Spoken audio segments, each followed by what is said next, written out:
Saya bahas sebagai penutup bagaimana cara merapatkan shaf dalam sholat karena saya belum paham. Ini pertanyaan yang baik ya.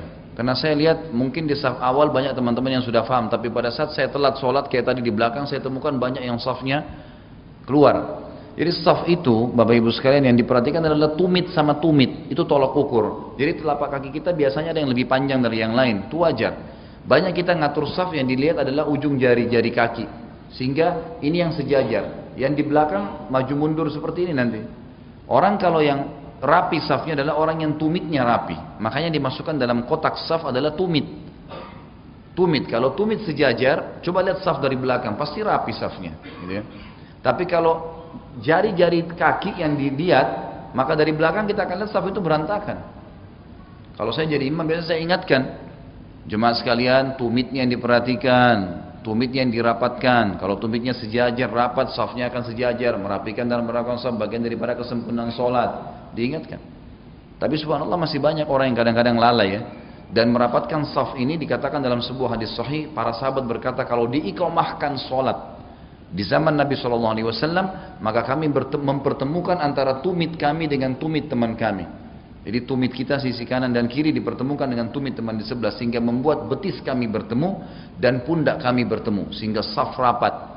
Dan kata Nabi SAW, luruskan dan rapatkan saf kalian ya, karena syaitan bisa masuk di antara saf itu dan menggoda sholat kalian. Salah satu kiat untuk khusyuk harus safnya rapat, dan ini berlaku sampai selesai sholat. Di rakaat pertama, bangun lagi, rakaat kedua, sama, rapatin lagi kembali, terus begitu.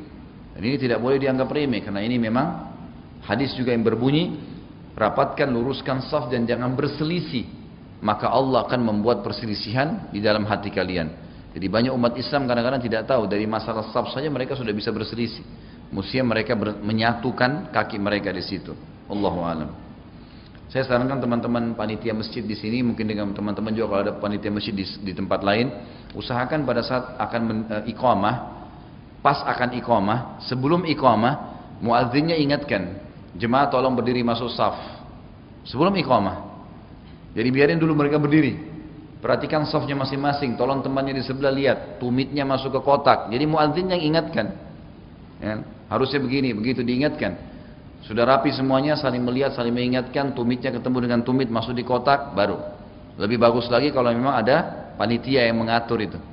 Mereka mengatur, karena di zaman Nabi SAW dikatakan dalam hadis Bukhari, para sahabat berkata, Nabi SAW merapikan saf kami, sampai seperti beliau mengatur bagaimana busur panah yang akan lepas dari, anak panah yang lepas dari busurnya. Jadi luar biasa diatur, dadanya harus rapat. Sedikit saja maju Nabi SAW menyuruh mundur, merapatkan saf mereka. Jadi memang ini saf tidak boleh dianggap remeh, harus dirapikan. Ini harus dirapikan, dan semua pengurus, semua elemen muslim yang lagi sholat harus perhatikan. Ini berlaku laki-laki dan perempuan, sama nih. Kita tetap harus mematuhi pemerintah walaupun kita disiksa atau didera. Bagaimana menurut Ustadz?